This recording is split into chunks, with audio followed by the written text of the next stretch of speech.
a regular device, and that was the reason for it. To have a phone. Wait, where is it? My Z Flip. I don't even know where it is.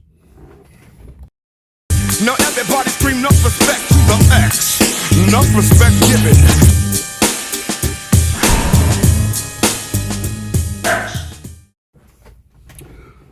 What's up, YouTube? It's NG, and I'm back. Today I'm into just saying hi in 2022. The recording today is being done by my newly acquired Galaxy Tab 7 FE. Yeah, that's the name of it. So I'm kind of testing out the front-facing camera and how well it works for these type of vlog sessions that I like to do. There's no, the screen is nice, so it would be a lot more beneficial to me to use this to record and edit on the larger screen, just because, you know, even though I like to have my Fold with me at times, sometimes a larger screen just, well, not sometimes, a larger screen is easier to work on.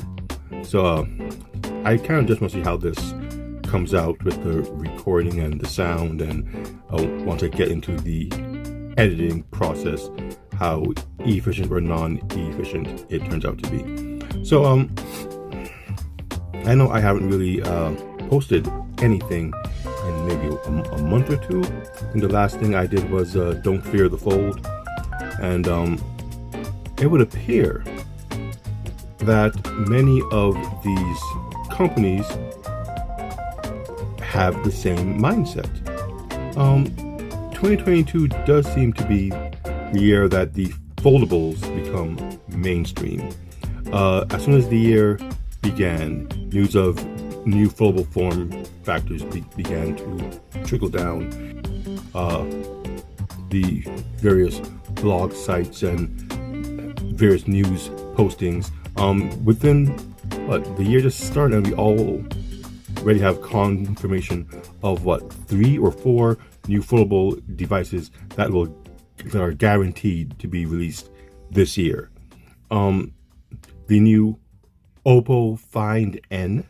Now, mind you, this device isn't even readily available in the US.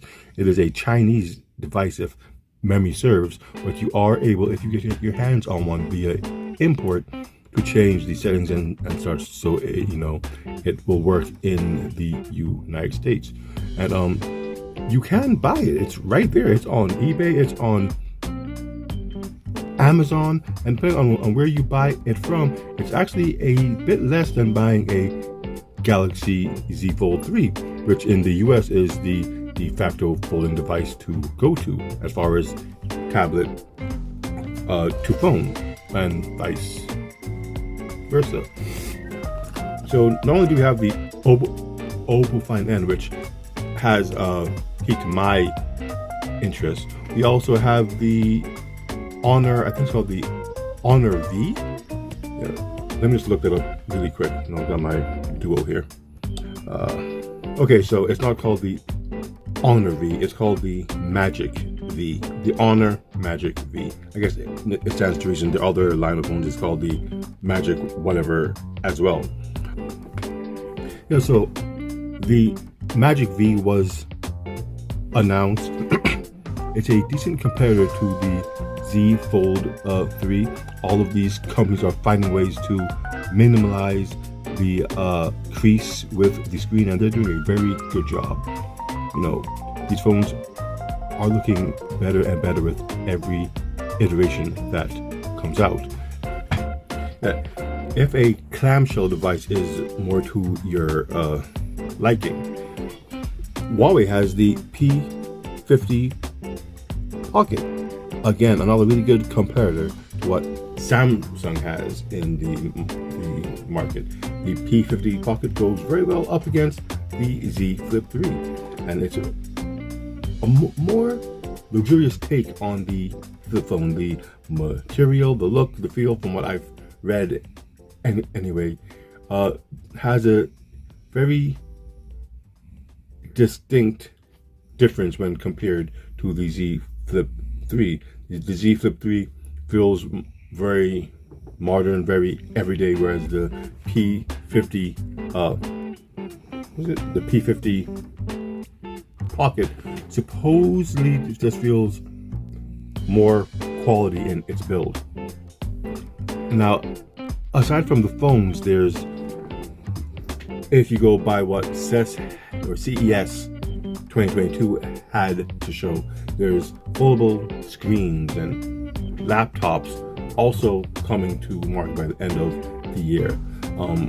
It was an actual event you could attend, but from what I saw, what I read, again, not many people actually went to it. Lenovo had the Asus Zenbook Fold. I think that's what it's called.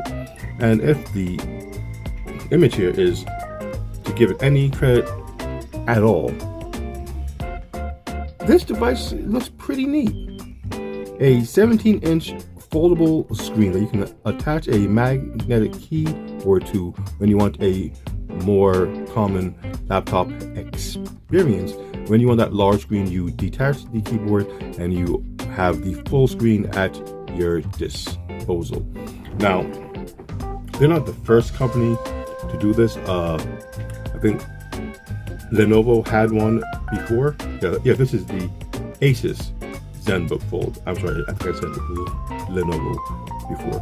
But Lenovo has the X1 Fold, and they announced that last year, I think it was, or maybe the year before, and that you can purchase. It's a foldable laptop. I think it'll run you around $1,300 for it. It runs Windows 11, and from what I've heard, it's a very unique device, but it can get your workflow done. Though I'm sure there's a learning curve to using that foldable screen. But just like that, there are, in the near future, 4 foldable devices that will be coming to market for the public to get their hands on. It's no longer a pipe dream or a tech dream to have these devices in the mainstream anymore. They are here, and they are what is garnering all of the attention. Everyone wants a foldable this, a foldable that. Before something like this, yes, this is the original Fold, Galaxy Fold, before they even added the Z to it, just the Galaxy Fold. The one that pretty much started it all. It really is a nice looking device once you take off the case. I've had this case on forever, but just seeing it as it looks now, beautiful. I'm seeing people with this phone, often enough that, again, I'm not overly surprised, but it still does draw my eye, because before I was the only one that I would see with any type of fold. The Z Fold 3, I see this very often. A few people at my job have it. Before, again, I was the only one with a folding device. Yeah, and I can't find I can't find the Z Flip 3 right now. But even the Razr device, I've seen one other of these, which is still saying something, because before now, I would have never seen one. That just goes to show how, more comfortable people are with at least attempting to use a foldable device in their everyday life. They are becoming common enough that it's no longer a surprise to see one in the wild. Now, Samsung, as you know, is the lead when it comes to these foldable mobile devices, and they're also trying their hand at laptops and stuff like that from what I've seen. Now at CES, they had a few examples of how they could possibly use their ever-advancing folding tech in new devices. They had some 3-way fold, some large laptop folding devices. They had a boombox, no, not boombox. They had a smart speaker that the screen unwrapped itself from around the speaker so you could interact with the device. I mean, Samsung really showed off a lot of their ideas for possible devices in the future, and all of them were right up my alley.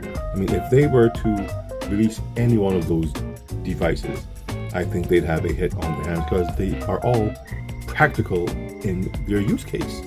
I mean, there's no reason for you to take up so much space with your screen if you don't have to. If your screen can fold itself away and be, or let's say this, if your screen can safely